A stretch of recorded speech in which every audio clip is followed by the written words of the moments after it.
Hello बच्चों, कैसे हैं आप सभी। मैं आशा करती हूँ कि आप सभी ठीक होंगे। बच्चों, आज हम हमारी हिंदी अविरल पाठ्य पुस्तिका में से एक नया पाठ पढ़ेंगे।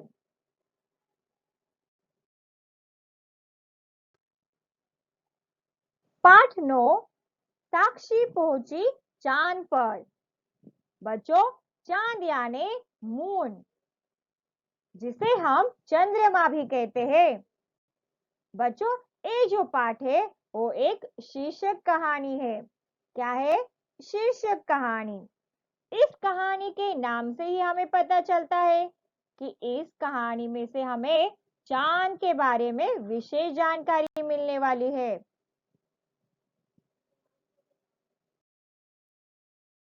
जैसे कि चांद पर जाने के लिए विशेष प्रकार की पोशाक पहननी पड़ती है। पोशाक यानी ड्रेस पहनना पड़ता है। विशेष यानी खास।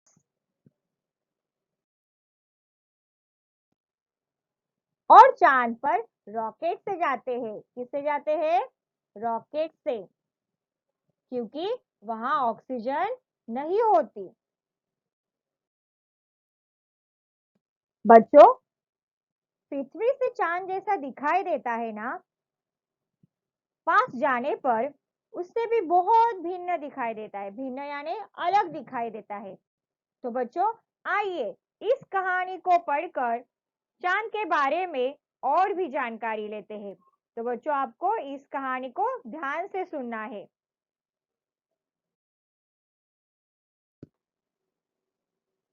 साक्षी को कहानी सुनना बहुत अच्छा लगता था। वह सोने से पहले रोज एक कहानी सुनती थी। बच्चों, आपको भी कहानी सुनना अच्छा लगता होगा। कहानी यानी क्या होता है? स्टोरी। एक दिन वह खिड़की से चांद को निहार रही थी। निहार रही थी यानी देख रही थी। चांद को देखकर वह बहुत प्रसन्न हुई। प्रसन्न हुई यानी बहुत खुश हुई।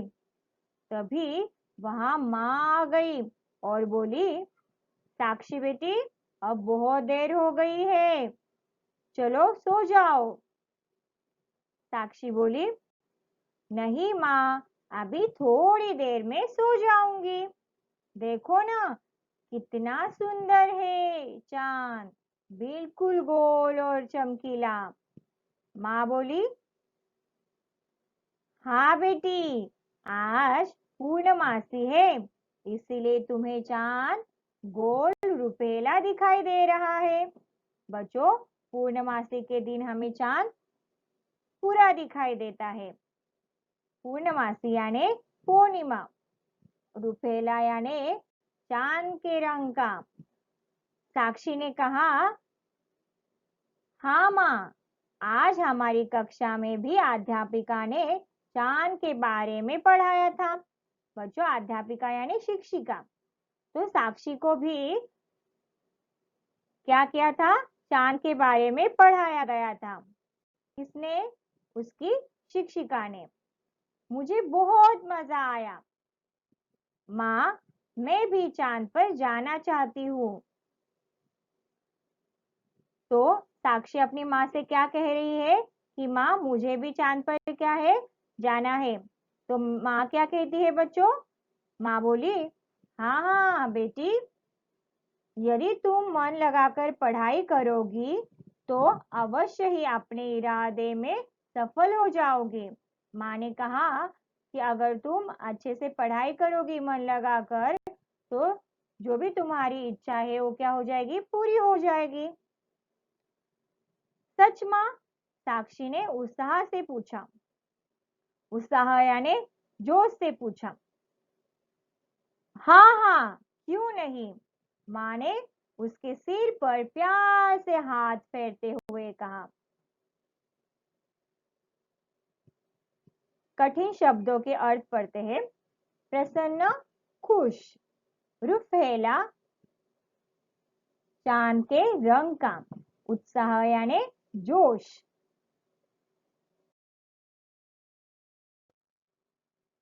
साक्षी खुशी खुशी माँ की गोद में सिर रखकर लेट गई। उसने बहुत देर तक माँ से चांद और सितारों की कहानी भी सुनी। किसकी कहानी सुनी? चांद और सितारों की। बच्चों, सितारे यानी स्टार्स। कहानी सुनते सुनते उसे नींद आ गई और वह सपनों की दुनिया में खो गई। बच्चों, साक्षी जो है वो किसकी कहानी सुन रही थी? चांद और सितारों की। तो कहानी सुनते सुनते क्या हो जाता है? उसे नींद आ जाती है और वो सपने देखने लगती है। देखिए, अभी वो सपने में क्या देख रही है? उसके सामने रंगों के दायरे बनने लगे। खूब सारे रंग, लाल, पीले और नीले। तभी उसकी बाहों से कोई चीज आकर टकराई। साक्षी ने देखा कि वह एक विशेष पोशाक थी। विशेष यानी खास, स्पेशल, और पोशाक यानी ड्रेस, जिसे चंद्र यात्री पहनते हैं। बच्चों, चंद्र यात्री यानी चांद पर जाने वाले व्यक्ति। उसने जल्दी से वह पोशाक पहन ली। किसने? साक्षी ने। पास में ही एक चंद्रयान खड़ा था। क्या खड़ा था? चंद्रयान। बच्चों, चंद्रयान जो होता है वो एक प्रकार का व्हीकल होता है जिसका इस्तेमाल चांद पर जाने के लिए किया जाता है। उसमें से एक सीढ़ी निकली तो साक्षी ने सीढ़ी से उसमें प्रवेश किया। जैसे ही चंद्रयान से सीढ़ी निकलती है, साक्षी क्या करती है? उस चंद्रयान में चढ़ जाती है। तभी यान में जोर से आवाज हुई, घर घर, और यान चांद की ओर उड़ने लगा। किसकी ओर उड़ने लगा? चांद की ओर उड़ने लगा। रास्ते में उसने देखा कि चांद बड़ी शान से चमक रहा था। कौन चमक रहा था? चांद। वह अपनी दुधिया चांदनी से धरती पर प्रकाश कर रहा था। दुधिया चांदनी से मतलब, दुधिया का अर्थ होता है दूध जैसा, एकदम सफेद। साक्षी को चंद्रमा के ठंडे ठंडे प्रकाश में नीले रंग की धरती बहुत खूबसूरत दिखाई दे रही थी। कैसी दिखाई दे रही थी धरती? बहुत खूबसूरत। कठिन शब्दों के अर्थ समझते हैं। विशेष यानी खास, दुधिया यानी दूध जैसा।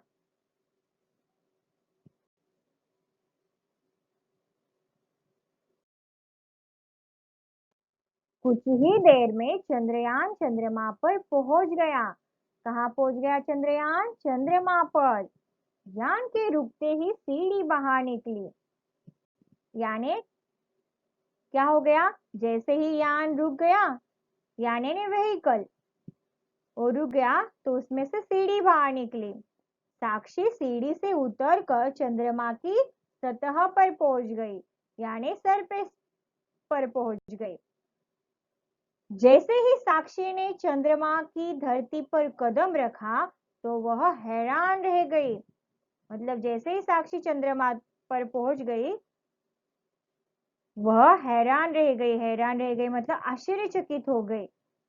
उसने देखा कि वहां तो बिल्कुल अंधेरा है। तभी उसे याद आया कि उसकी विज्ञान अध्यापिका ने बताया था कि चंद्रमा का अपना प्रकाश नहीं है। विज्ञान अध्यापिका यानी साइंस टीचर, उन्होंने क्या कहा था कि चंद्रमा का अपना प्रकाश नहीं है। प्रकाश यानी लाइट। वह तो सूर्य के प्रकाश से ही चमकता है। किसके प्रकाश से चमकता है? सूर्य की। फिर वह थोड़ा आगे चली तो वहां उसे खूब सारे गड्ढे दिखाई दिए। चांद पर न पेड़ पौधे थे, न ही पशु पक्षी। वहां की धरती उबड़ खाबड़ थी। उबड़ खाबड़ यानी ऊंच नीच थी, मतलब एकदम रफ थी। चांद पर पेड़ भी नहीं थे, पौधे भी नहीं, पशु भी नहीं, पक्षी भी नहीं थे, कुछ भी नहीं था। वीरान चांद को देखकर साक्षी आश्चर्यचकित हो गई। वीरान यानी जहां कोई न रहता हो। आश्चर्यचकित यानी हैरान। इतने में से एक भारी आवाज सुनाई दी। कौन हो तुम? आवाज सुनकर साक्षी डर गई। फिर संभलते हुए बोली, मैं साक्षी हूँ। आप कौन है? मैं चंद्रमा हूँ। मुझे देखकर सभी प्रसन्न होते हैं। बच्चे मुझे चंदा मामा कहकर पुकारते हैं। तुम धरती के कौन से भाग से आई हो? क्या तुम मुझे वहां के बारे में बता सकती हो? उसने कहा। किसने कहा? चंद्रमा ने। उन्होंने क्या कहा कि मैं चंद्रमा हूँ और मुझे देखकर सब खुश हो जाते हैं और सब बच्चे मुझे चंदा मामा कहकर पुकारते हैं। तो चंदा मामा यानी जो चंद्रमा है वो साक्षी से क्या पूछ रहे हैं कि आप कौन से भाग से आए हो धरती से? तो साक्षी बोलती है, साक्षी बोली, हाँ क्यों नहीं, मेरा संबंध भारत से है। भारत यानी हमारा देश, इंडिया। हमारी धरती बहुत ही सुंदर है। चारों तरफ हरियाली ही हरियाली है। कहीं ऊंचे ऊंचे पर्वत है तो कहीं बड़े बड़े, कठिन शब्द पढ़ते हैं, वीरान, जहां कोई न रहता हो। आश्चर्यचकित यानी हैरान।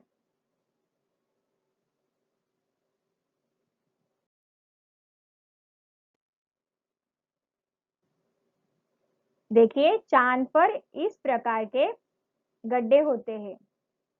मतलब चांद की जो धरती है वो कैसी है?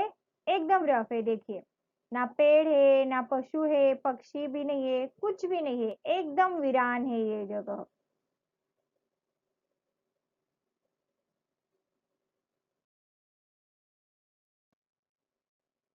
तो बच्चों साक्षी ने क्या कहा कि हमारी जो ये धरती है वो बहुत ही सुंदर है। यहाँ पर बड़े बड़े पर्वत है, चारों तरफ हरियाली हरियाली है, समुद्र है। तो वो कहती हमारी धरती बहुत ही सुंदर है। चंद्रमा बड़े गौर से साक्षी की बातें सुन रहा था। गौर से यानी बहुत ध्यान से वो साक्षी की बातें सुन रहा था। तो क्या आप मुझे अपने बारे में कुछ बताएंगे? साक्षी ने पूछा। किसने पूछा? साक्षी ने। चंद्रमा बोला, मैं एक उपग्रह हूँ। देखिए अभी चंद्रमा अपने बारे में बता रहे हैं। वो क्या बोल रहे हैं कि मैं एक उपग्रह हूँ। उपग्रह यानी ग्रह की परिक्रमा करने वाला। ग्रह यानी क्या होता है बच्चों? प्लैनेट होता है। और उपग्रह यानी सैटेलाइट होता है। और पृथ्वी के चक्कर लगाता हूँ। पृथ्वी यानी अर्थ। चंद्रमा जो है वो क्या करते हैं? पृथ्वी के चक्कर लगाते हैं यानी परिक्रमा करते हैं। मेरी दूरी पृथ्वी से लगभग 4 लाख किलोमीटर है। कितनी है?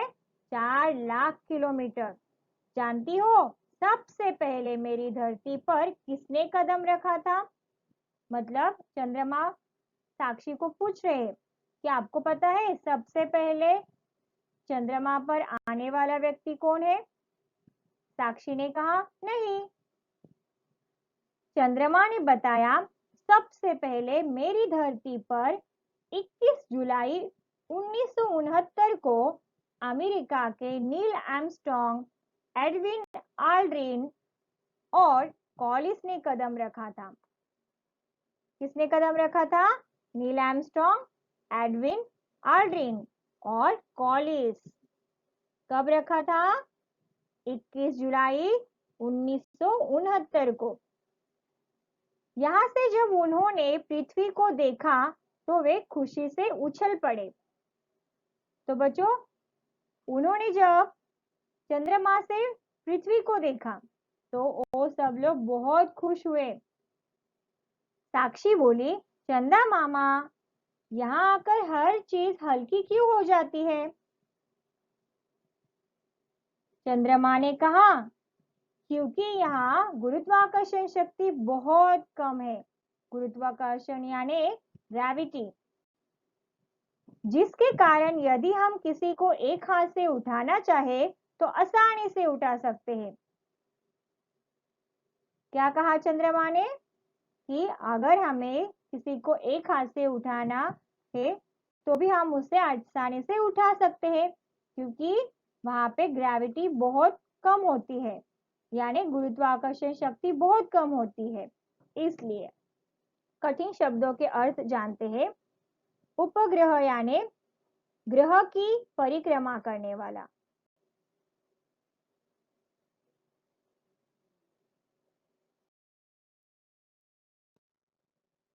साक्षी को चंद्रमा की बातें सुनकर बहुत अच्छा लगा।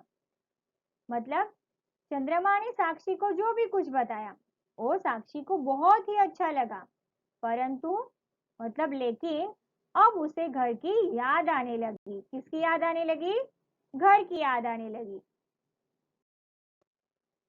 वह यान के पास आई और उसमें बैठ गई। एक जोर से गड़गड़ाहट हुई और साक्षी को झटका लगा। घबराहट में उसकी आंख खुल गई। वह बिस्तर से उठी।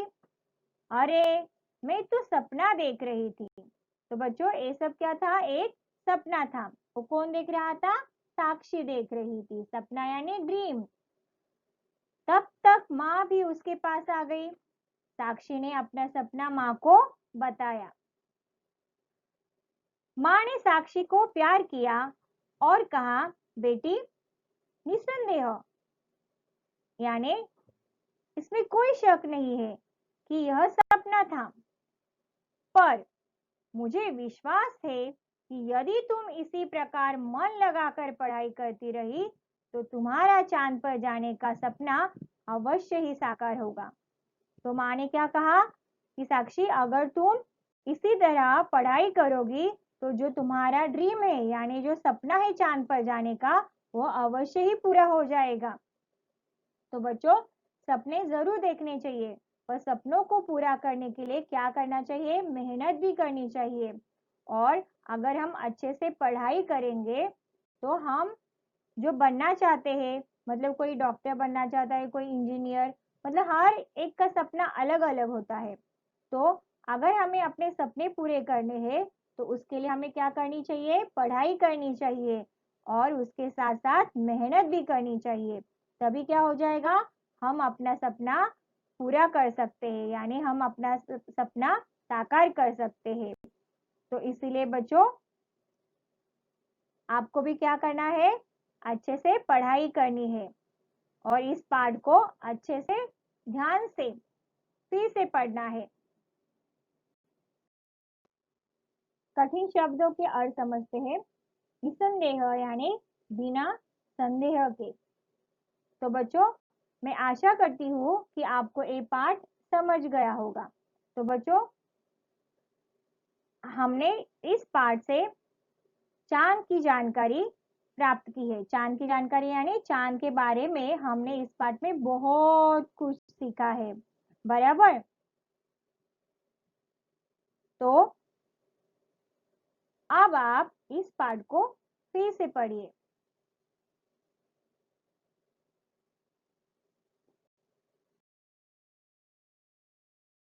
Thank you.